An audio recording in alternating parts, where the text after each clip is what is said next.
Aujourd'hui, j'ai pris deux textes pour lesquels je vais avoir une lecture un peu différente de ce qu'on en voit, de ce qu'on en parle, de ce qu'on en entend d'habitude.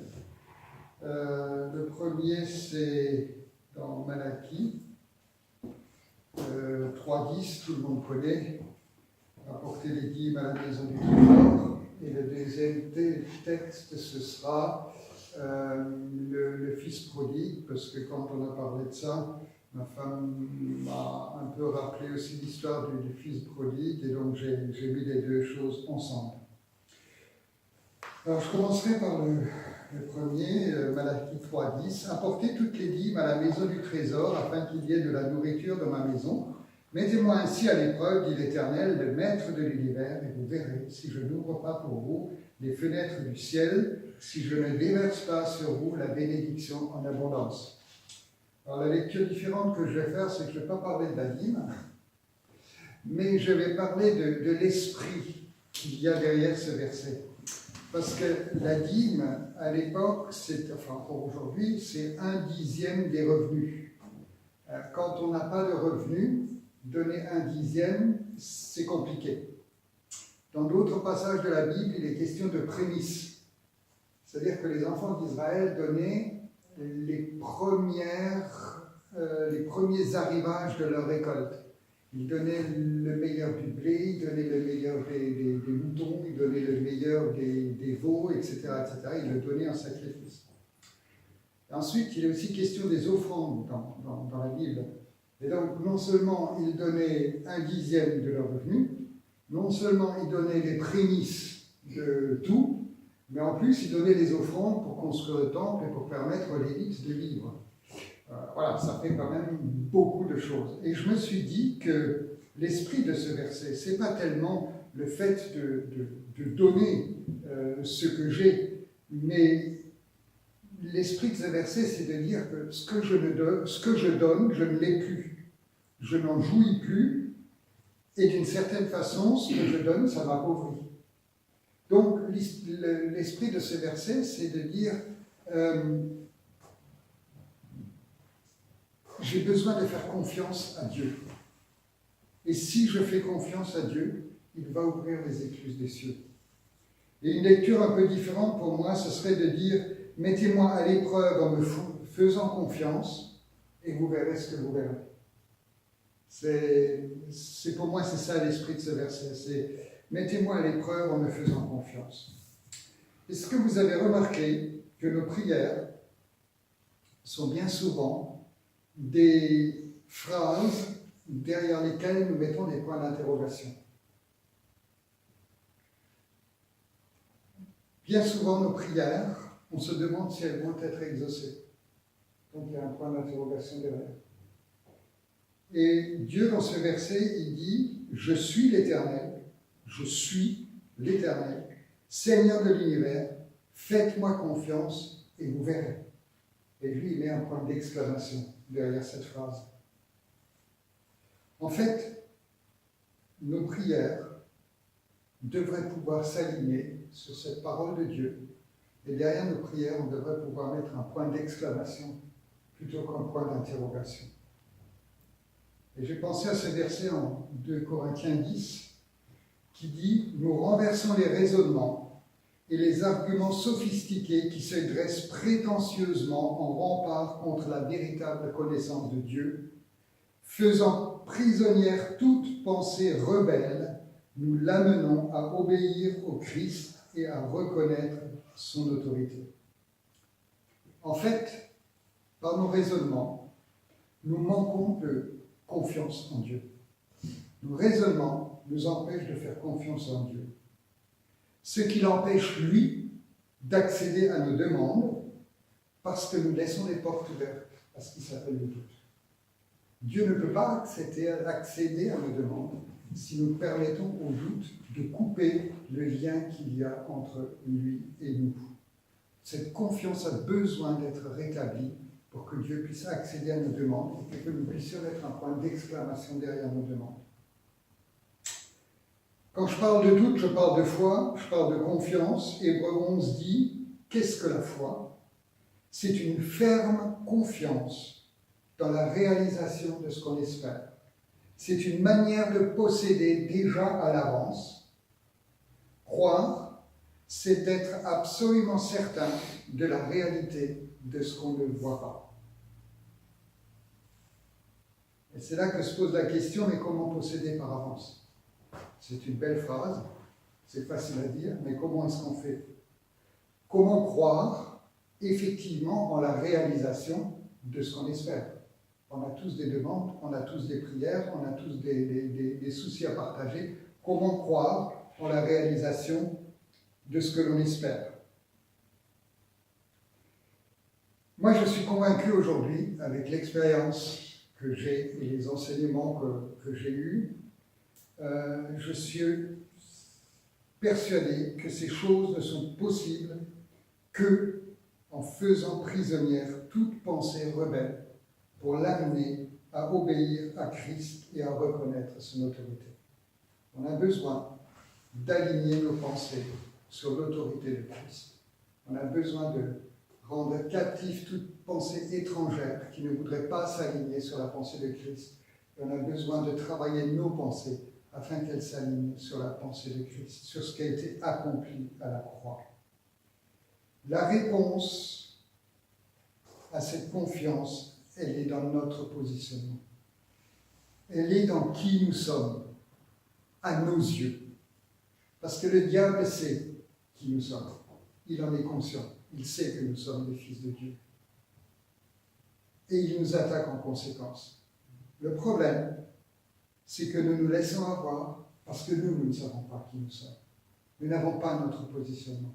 Et c'est pour ça que nos prières ne sont pas exaucées. C'est pour ça que nos vies ne sont pas remplies de succès, entre guillemets, parce que nous ne savons pas qui nous sommes et nous nous laissons avoir par des pensées étrangères, par des raisonnements et des choses comme ça. Nous n'alignons pas notre pensée sur la pensée de Christ.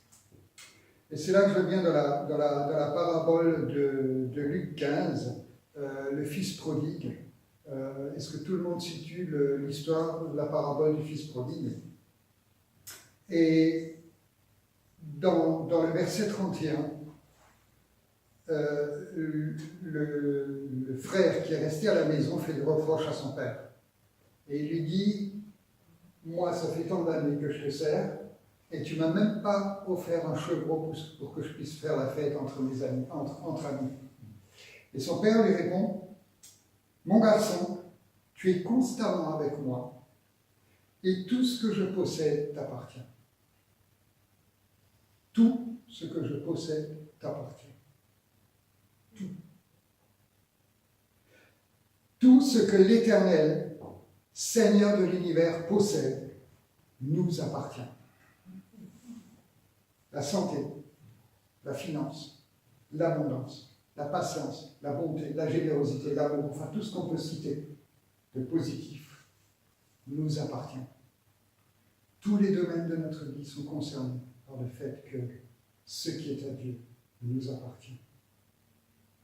Et finalement, je me suis rendu compte que dans cette parabole, les deux fils se valent. Il y en a peut-être un qui a perdu son statut de fils parce qu'il est parti et il revient pour quémander la grâce de récupérer ce statut, mais l'autre n'est pas meilleur parce qu'il est fils, il habitait chez son père, mais il avait oublié qu'il était fils.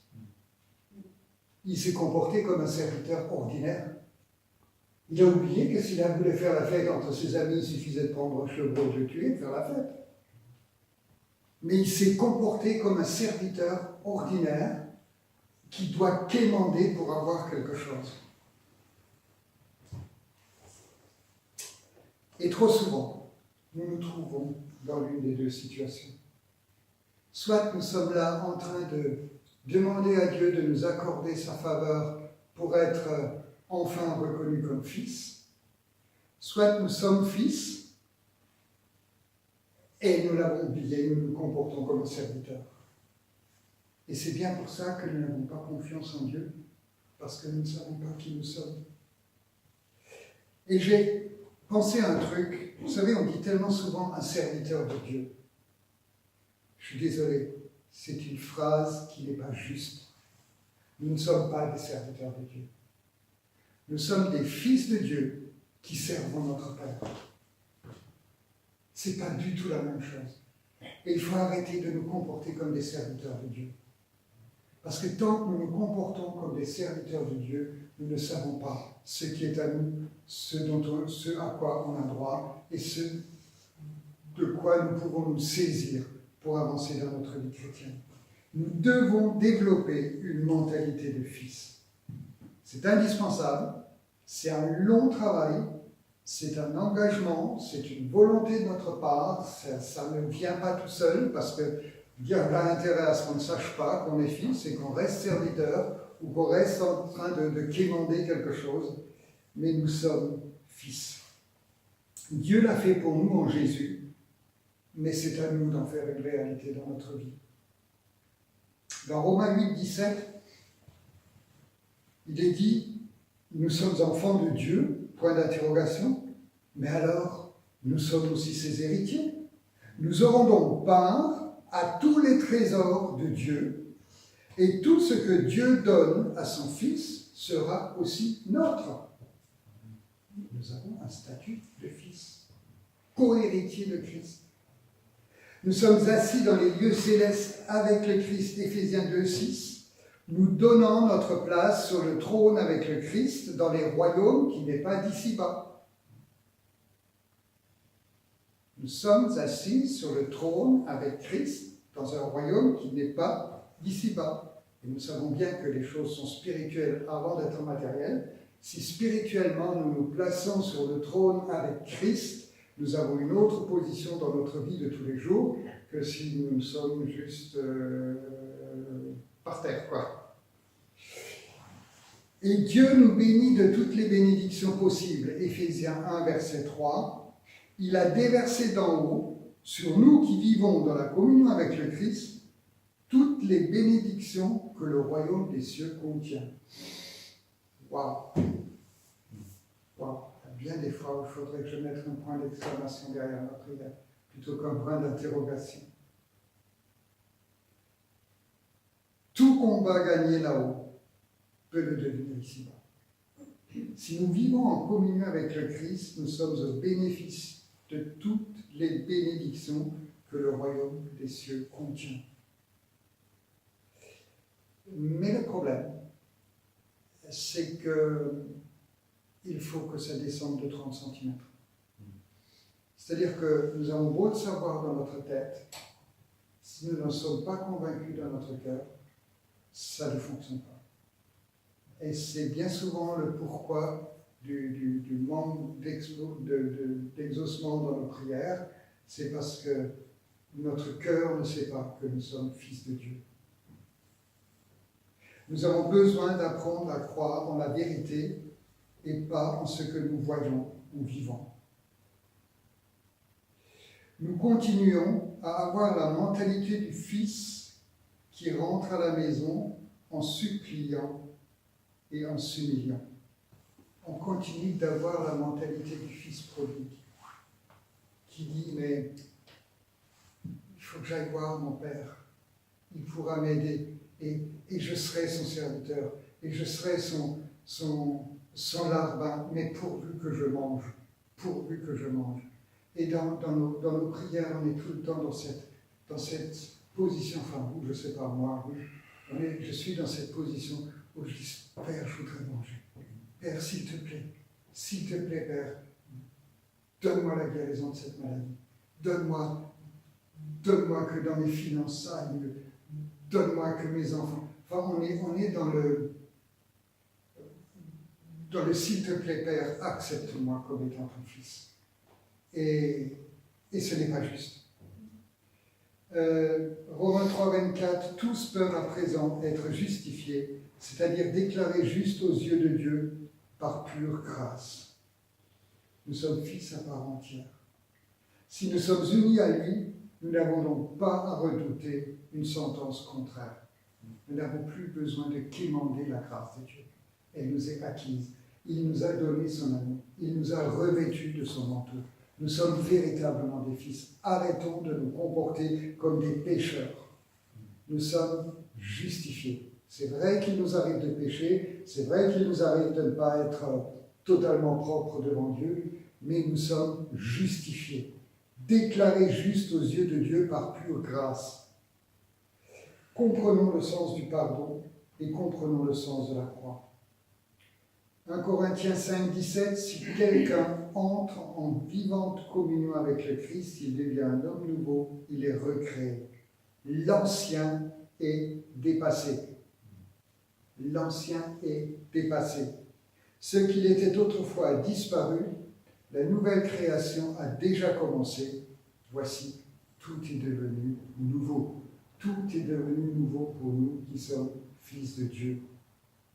Nous manquons d'assurance parce que nous nous confions en nous-mêmes, en ce que nous voyons ou vivons, plutôt qu'en l'Éternel, Seigneur des armées. On a besoin de se confier en l'Éternel et pas dans ce que nous vivons ou dans ce que nous voyons. Nous avons gardé une mentalité de souffrance. On a gardé la mentalité de ce fils prodigue qui a vécu tellement de misère dans ce pays étranger, qui rentre à la maison. Et nous cherchons constamment à faire des efforts pour nous racheter. Nous cherchons dans notre inconscient à nous faire aimer de Dieu.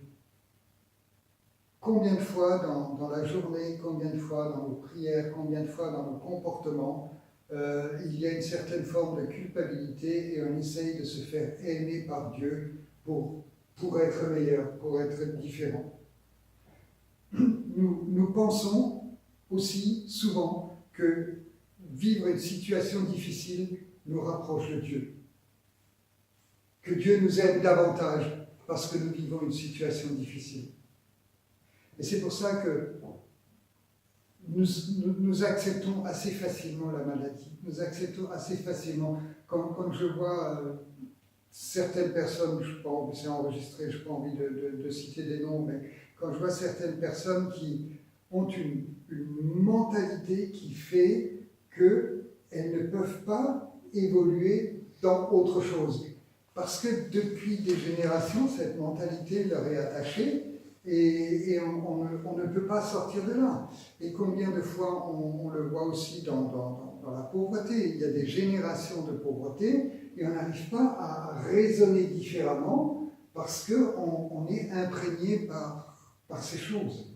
Et on pense que Dieu peut se servir de nous parce qu'on vit dans cette situation. Évidemment, il le peut, mais ce n'est pas forcément sa volonté. Et c'est pour ça aussi que nous cherchons une certaine forme aussi de flagellation spirituelle. Il y a plein d'enseignements sur Internet, il y a plein d'enseignements, même dans des ministères reconnus qui voyagent dans la francophonie, des gens qui nous enseignent qu'il faut marcher à genoux, qu'il faut avancer à genoux, qu'il faut se purifier. Ok, je suis pour la repentance et je dis qu'on ne prêche plus assez la repentance dans l'Église. Ça, c'est un fait. Mais entre prêcher la repentance dans l'Église et vivre une vie à genoux parce que spirituellement il faut souffrir, il faut accepter ceci, il faut accepter cela, ça, ce n'est pas juste. Ce n'est pas juste. On n'a pas à suivre ces guides qui nous enseignent des parcours de contrition, qui nous enseignent que voilà, si tu veux, par exemple, vivre une telle vie de chrétien, fatalement tu seras attaqué de cette façon-là et fatalement tu vas devoir vivre des choses comme ça. Le fatalement n'existe pas. Ce n'est pas un langage de la part de Dieu, ça. En fait, sous une autre forme, nous nous plaçons en permanence sous la loi et nous cherchons à avoir la grâce de Dieu dans nos vies. Notre foi, notre confiance en Dieu subit un travail de sape, en ce sens que nous revenons sous des formes de loi et donc nous doutons de la grâce. Ce qui nous empêche d'avoir une pleine confiance en Dieu, parce qu'on se dit, il faut que je fasse quelque chose, je dois être agréable à Dieu, et finalement, si je prie, est-ce que j'ai été assez agréable à Dieu pour qu'il réponde à ma prière? Nous devons travailler à changer de mentalité. L'ancien état est dépassé. Nous sommes au bénéfice de toutes les bénédictions que le royaume des cieux contient. Notre place est sur le trône avec le Christ et tout ce que Dieu donne à son Fils sera aussi à nous. En conclusion, je voudrais dire, est-ce que pour autant, tout nous est dû? Parce que la façon dont je viens de parler voudrait dire, quand tu pries, tu reçois. La question c'est, est-ce que tout nous est dû? Ma réponse, c'est oui et non. C'est-à-dire que, oui, tout nous est dû, à cause de ce que je viens de développer. En tant que statut de fils, oui, tout nous est dû. Toutes les bénédictions du ciel nous sont dues. Et si nous ne sommes pas convaincus de ça, nous aurons toujours un problème avec nos prières. Nous ne pourrons jamais prier avec foi. Pour autant, nous ne recevons pas tout parce que nous vivons dans un combat spirituel. Il y a des choses que nous devons aller chercher sous diverses formes. Philippiens 4, 6, n'entretenez aucun souci, en toute situation, exposez vos besoins et vos souhaits à Dieu, en les lui faisant connaître dans vos prières, intercédez avec confiance et sérieux, exposez vos requêtes avec précision, sans oublier d'exprimer aussi votre reconnaissance. Et là, il est dit que nous devons exposer avec confiance et sérieux.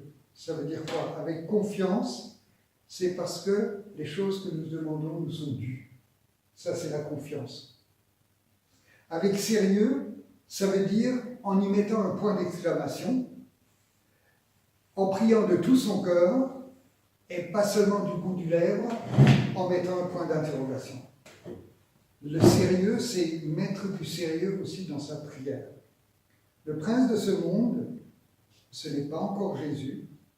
Il essaiera toujours de freiner les bénédictions divines, sous quelque forme que ce soit, et même quelquefois en nous faisant croire que c'est Dieu lui-même qui ne veut pas, et qui ne tente par des échecs ou des maladies. Et dans Jacques 1,13, il est dit que Dieu ne tente personne. Cependant, si nous ne développons pas cette mentalité de fils, nous ouvrons la porte au diable. Nous lui laissons le pouvoir du doute. Nous lui laissons le pouvoir d'office d'empêcher la prière d'être exaucée. Par contre, si nous développons la mentalité de fils, nous lui coupons ses droits dans nos vies. Alors, ça ne veut pas dire que tout est donné, mais ça veut dire qu'il n'a plus de droit dans nos vies et que d'office, on se place déjà différemment dans le monde spirituel avec une autorité différente. Rapidement, un dernier point sur la prière. Jacques 4, 3, vous n'êtes pas exaucés parce que vous priez dans de mauvaises intentions, vous ne cherchez qu'à satisfaire votre désir insatiable de plaisir. Et c'est vrai que nos prières, mes prières, sont souvent beaucoup trop axées sur mes besoins.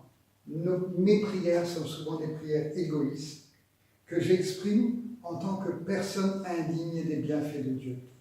Je ne sais pas si vous vous rendez compte comment on prie, si vous écoutez vos prières quand vous priez, si j'écoute mes prières quand je prie, c'est que souvent je m'adresse comme étant une personne indigne qui pleure sur mon propre sort et qui a besoin de Seigneur donne, Seigneur donne, Seigneur donne. Le Fils prie avec autorité de celui qui sait que les choses lui sont déjà accordées. Si le Fils aimé prodigue était allé vers le Père en disant « je me prends un chevreau parce que je veux faire la fête », il n'y aurait eu aucun problème, le chevreau était à lui, puisque le Père lui dit « tout ce qui est à moi est à toi ». Mais dans sa position de serviteur, il n'a jamais osé demander, alors qu'il aurait suffi qu'il le prenne. Donc dans nos prières aussi, il y a des choses que nous pouvons simplement prendre parce qu'elles sont à nous. Et le Fils, un Fils prie aussi en proclamant les vérités et les réalités spirituelles parce qu'elles sont déjà là. Et ça aussi, je me suis rendu compte que beaucoup trop souvent, nous prions alors que nous devrions proclamer. Parce que le fait de proclamer est un acte de foi et ça ne fait que confirmer la réalité de la volonté de Dieu. De plus en plus, quand on prie pour Myriam, on proclame sa guérison. Viendra, viendra pas, j'en sais rien, mais je la proclame parce que je sais qu'elle est dans le plan de Dieu. Je sais que ma position, c'est de dire, elle va guérir. C'est le plan de Dieu pour ma fille, pour notre fille. Se fera pas, ça c'est un autre problème. Et j'ai arrêté de me poser ces questions-là. Parce que je me base sur les réalités spirituelles. Je me base sur le plan de Dieu pour ma vie et non plus sur ce que je vois et sur toutes les questions que je peux me poser. Marc 11, 24, c'est pourquoi je vous le dis, quand vous priez pour demander quelque chose, croyez que vous l'avez reçu et cela vous sera donné. Croyons en tant que fils. Croire, ce n'est possible qu'avec la mentalité de fils, qui sait que ce qui lui est dû, ce sont toutes les bénédictions qui sont dans le royaume de Dieu. Ça nous est dû. Ça nous est dû. On a besoin de prier avec cette mentalité-là. Nous sommes fils de Dieu. Mettons notre Père à l'épreuve de la confiance que nous lui accordons. Mettons Dieu à l'épreuve de la confiance que nous lui accordons. Faisons confiance et mettons Dieu à l'épreuve. Et je suis sûr qu'il va ouvrir pour nous les écluses des cieux. Parce que c'est comme ça que c'est écrit. Voilà. Développons la mentalité du Fils.